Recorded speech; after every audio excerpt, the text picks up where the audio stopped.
श्रीगंगानगर में मासूम बच्ची के साथ जो दरिंदगी हुई, उसको लेकर के पूरे देश भर में गुस्सा है और हर कोई चाहता है कि उस मासूम बच्ची को न्याय मिले।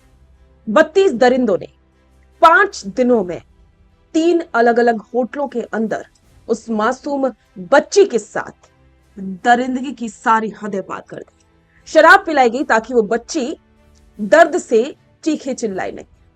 इतनी बेरहमी से उसके साथ गैंगरेप किया गया जिसे सुनकर के हर किसी की रूह कांप गई। आज वो बच्ची इस दुनिया में नहीं है, लेकिन उस बच्ची को न्याय दिलाने के लिए हर कोई आवाज बुलंद कर रहा है। कोई कह रहा है कि जिन भी आरोपियों को पकड़ा गया है और जो जो लोग इसमें शामिल हैं, उन सभी को एनकाउंटर की कार्रवाई होनी चाहिए। और कोई कह रहा है कि फांसी की सजा होनी चाहिए।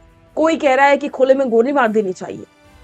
जो गुस्सा समाज के अंदर इस घटना के बाद में पनपा है, वो गुस्सा वाकई में होना भी चाहिए, क्योंकि एक 13 साल की बच्ची के साथ जिस तरह से दरिंदगी हुई, वो आज समाज के सामने सबसे बड़ा क्वेश्चन मार्क है।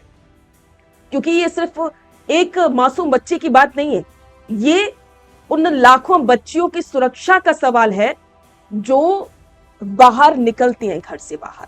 उन बच्चियों के माता पिता आज अपने आप को बहुत ज्यादा इनसिक्योर महसूस कर रहे हैं, जिनकी बच्चियां घर से बाहर जाती हैं। अब वो सोच रहे हैं कि घर से बाहर भेजो तो भेजे कैसे। सरकार ने तमाम तरह की योजनाएं तो बना दी कि बेटी पढ़ाओ बेटी बचाओ, तमाम तरह तरह की चीजें आज हैं बेटियों के लिए, लेकिन लोग ये सवाल कर रहे हैं कि सभी योजनाएं तो हैं, लेकिन क्या कोई ऐसी स्कीम भी है जिससे कि पूरी सुरक्षा की गारंटी मिले बच्चे को? अगर कोई भी बच्ची बाहर निकले तो वो सुरक्षित हो, क्या ऐसी कोई योजना है? तो आज जिस तरह से श्रीगंगानगर में जो आवाज उठी है, जो मांग की जा रही है कि सभी दरिंदों को एक साथ फांसी होनी चाहिए, आज हम आपको उससे रिलेटेड पूरी की पूरी डिटेल्स देंगे कि क्या सच में ऐसा संभव है। क्या भारत में कोई ऐसा कानून है जिससे एक साथ इन दरिंदों को फांसी हो सके? तो चलिए आज इस वीडियो में आपको पूरी डिटेल्स में बताते हैं। नमस्कार, स्वागत है आप सभी का द फैक्ट इंडिया पर और मैं हूं आपके साथ पूजा जादौन। श्रीगंगानगर में उस बच्ची के साथ जो हुआ, उसके साथ पूरा देश खड़ा है उसको न्याय दिलवाने के लिए। द फैक्ट इंडिया भी लगातार उस बच्ची को न्याय दिलवाने के लिए हर एक पॉइंट्स पर नजर बनाए हुए है और जिस तरह से पुलिस कार्रवाई कर रही है वो भी सराहनीय है। सरकार ने जो काम किया वो भी काफी सराहनीय है। बुलडोजर एक्शन हो गया 24 घंटे के अंदर अंदर, तो ये भी एक तरीके से बहुत अच्छा कदम है। लेकिन अब ये मांग की जा रही है कि जो जो आरोपी हैं उन सभी को फांसी की सजा होनी चाहिए और वो भी एक साथ।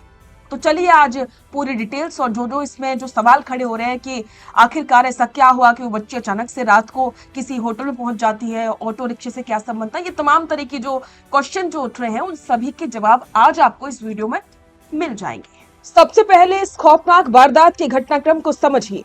18 जून की वो रात जिसने एक मासूम की पूरी जिंदगी को अंधकार में धकेल दिया। बताया जा रहा है कि पीड़ित बच्ची 18 जून को श्री विजयनगर में अपने एक दोस्त से मिलने गई थी। वापस लौटते वक्त उससे काफी देर हो गई। जब वो श्री गंगानगर पहुंची तो रात के सन्नाटे में वो रास्ता भटक गई या शायद घबरा गई। और यहीं पर एंट्री होती है उस शैतान की जिसने एक मददगार का मुखौटा ओढ़ा हुआ था। एक ई रिक्शा चालक ने उस मासूम के अकेलेपन और मजबूरी का फायदा उठाया। उसे सुरक्षित घर पहुंचाने की बजाय वो उसे सीधे मौत और हैवानियत के कुएं यानी कि एक स्थानीय होटल में ले गया। पुलिस की शुरुआती जांच में जो खुलासा हुआ है वो रोंगटे खड़े करने वाला है। इस 13 साल की बच्ची को सिर्फ एक जगह नहीं बल्कि 3 अलग अलग होटलों में शिफ्ट किया गया। 5 दिनों तक, पूरे 5 दिनों तक दरिंदे उस मासूम को नौचते रहे। 22 जून को जब बेबस मां ने पुलिस में गुमशुदगी और शिकायत दर्ज करवाई, तब जाकर के पुलिस हरकत में आई और बच्ची को इन दरिंदों के चंगुल से छुड़ाया जा सका। लेकिन अब भी पुलिस के सामने सबसे बड़ा रहस्य बरकरार है कि श्रीगंगानगर के एसपी हरीश शंकर का कहना है कि पुलिस इस बात की गहराई से तफ्तीश कर रही है कि आखिर 18 जून की रात को ऐसा क्या हुआ कि बच्ची सीधे होटल पहुंची। क्या रिक्शा चालक सिर्फ एक जरिया था या इसके पीछे कोई बहुत बड़ा प्लान था, एक साजिश थी, या फिर एक नेटवर्क काम कर रहा था? जब यह मामला सामने आया तो पूरे राजस्थान में हड़कंप मच गया। जनता का गुस्सा 7वें आसमान पर था। नतीजा ये हुआ कि सरकार और पुलिस प्रशासन को कड़े अभूतपूर्व कदम उठाने पड़े। अब तक इस मामले में क्या कुछ कार्रवाई हुई है, आपको टू द पॉइंट बताते हैं। 20 गिरफ्तारियां। पुलिस ने बिजली की रफ्तार से कार्रवाई करते हुए अब तक कुल 20 आरोपियों को सलाखों के पीछे पहुंचा दिया है। इसमें ना सिर्फ वो दरिंदे शामिल हैं जिन्होंने मासूम के साथ दुष्कर्म किया, बल्कि वो लोग भी शामिल हैं जो इस पाप के साझेदार थे, जैसे कि 2 होटलों के मैनेजर और एक होटल का मालिक, जिन्होंने अपनी आंखों के सामने एक घिनौना खेल होने दिया। 3 होटलों पर बुलडोजर एक्शन। सरकार का संदेश साफ है कि अपराधियों को पनाह देने वालों का वजूद मिटा दिया जाएगा। इस मामले में जिन 3 होटलों में बच्ची को बंधक बना के रखा गया था, प्रशासन ने उन तीनों होटलों को अवैध निर्माण और अपराधियों को शह देने के आरोप में पूरी तरह से जमींदोज कर दिया है। और इसके अलावा मामले की संवेदनशीलता और गंभीरता को देखते हुए जयपुर डीजीपी ने इस मामले को स्पेशल केस स्कीम में शामिल करने के निर्देश दिए। इसका मतलब यह है कि इस केस की मॉनिटरिंग सीधे उच्च अधिकारी कर रहे हैं। चार्जशीट बेहद मजबूत और तय समय सीमा के भीतर दाखिल होगी ताकि कोर्ट में अपराधी किसी भी तकनीकी खामी का फायदा उठाकर बच न सके। एसपी हरिशंकर ने साफ लफ्जों में चेतावनी दी है कि इस कांड में शामिल किसी भी दोषी को, चाहे उसकी राजनीतिक या सामाजिक हैसियत कुछ भी हो, बख्शा नहीं जाएगा। अब आते हैं उस सबसे बड़े सवाल पर जो इस समय हर देशवासी और हर माता पिता के जहन में कौंध रहा है। क्या इन सभी दरिंदों को एक साथ फांसी की सजा दी जा सकती है? क्या हमारा कानून इसकी इजाजत देता है? इसका सीधा और स्पष्ट जवाब है हाँ। कानूनी तौर पर यह बिल्कुल मुमकिन है। हमारे देश के कानून में ऐसे बेहद सख्त प्रावधान मौजूद हैं। आइए आपको आसान भाषा में समझाते हैं कि इन दरिंदों को फांसी के फंदे तक पहुंचाने के लिए क्या क्या व्यवस्था है। भारतीय न्याय संहिता यानी कि बीएनएस और पॉक्सो एक्ट का चक्रव्यूह। पीड़िता की उम्र महज 13 साल है और इसीलिए इस मामले में नए कानून भारतीय न्याय संहिता और सख्त पॉक्सो एक्ट की धाराएं लगाई गई। कानून के मुताबिक 12 साल से कम या उसके आसपास की नाबालिग बच्ची के साथ सामूहिक दुष्कर्म के मामले में न्यूनतम सजा आजीवन कारावास और अधिकतम सजा मृत्यु दंड यानी कि फांसी है। कानून में एक बेहद महत्वपूर्ण सिद्धांत भी है जिसे सामूहिक इरादा या कॉमन इंटेंशन कहा जाता है।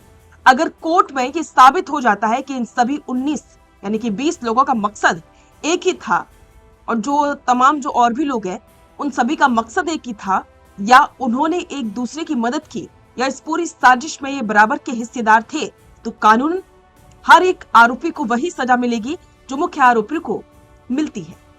यानी कि अगर कोर्ट मुख्य आरोपियों को फांसी की सजा सुनाता है तो साजिश रचने वाले और मदद करने वाले बाकी आरोपियों को भी एक साथ फांसी के फंदे पर लटकाया जा सकता है।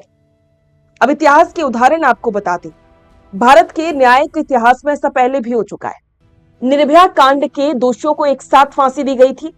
इसके अलावा ऐसे कई सामूहिक हत्याकांड या आतंकी साजिशें रही हैं जहां एक साथ कई दोषियों को मौत की सजा सुनाई गई और इसे तामील भी किया गया।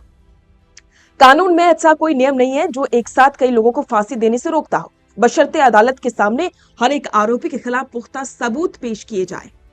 तो श्रीगंगानगर की इस घटना के बाद एक बार फिर से हमारे समाज के चेहरे पर कालिक पोत दी। 32 पुरुष जो असल में पुरुष कहलाने के लायक ही नहीं, वो राक्षस हैं। उन्होंने मिलकर के एक 13 साल की गुड़िया जैसी बच्ची की चीखों को होटलों की दीवारों में दफन कर दिया। लेकिन इस इंसाफ की मिसाइल भी बनने वाला होना चाहिए। पुलिस ने जिन लोगों को पकड़ा है और जो लोग अभी बचे हुए हैं, सरकार ने होटलों पर बुलडोजर चलाया है। ये शुरुआती कार्रवाई तारीफ के काबिल है, लेकिन असली जीत उस दिन होगी जब कोर्ट रूम के भीतर स्पेशल केस स्कीम के तहत इतनी अचूक पैरवी की जाएगी कि इन दरिंदों का डेथ वारंट एक साथ जारी होगा। लेकिन आज उसकी वो चीख है, वो करहाने की आवाज है, उन होटलों की दीवारों में दफन है। वो दीवारें तो अब नहीं है, लेकिन फिर भी उस बच्ची के माता पिता के दिल पर क्या बीती होगी, क्या गुजरी होगी, जो मात्र 13 साल की मासूम बच्ची के साथ ऐसा घिनौना काम हुआ। तो आज हर एक राजस्थानी यही चाहता है कि उस बच्ची को न्याय मिले और ऐसे दरिंदों के खिलाफ सख्त एक्शन हो, ताकि आगे भी संदेश जाए और वो माता पिता जो अपनी बच्चियों को बाहर भेजते हैं, ताकि वो बेफिक्र हो सके कि ऐसी कड़ी सजा मिले जिससे कि कोई भी ऐसा घिनौना काम करने से पहले 1000 बार सोचे। इस पर आपके विचार कमेंट बॉक्स में साझा करें और बने रहें द फैक्ट इंडिया के साथ। बेहतरीन पॉडकास्ट सेटअप्स, शानदार चैनल रीच, जबरदस्त सोशल मीडिया प्रेजेंस के साथ द फैक्ट इंडिया के जरिए बढ़ाइए अपना व्यापार।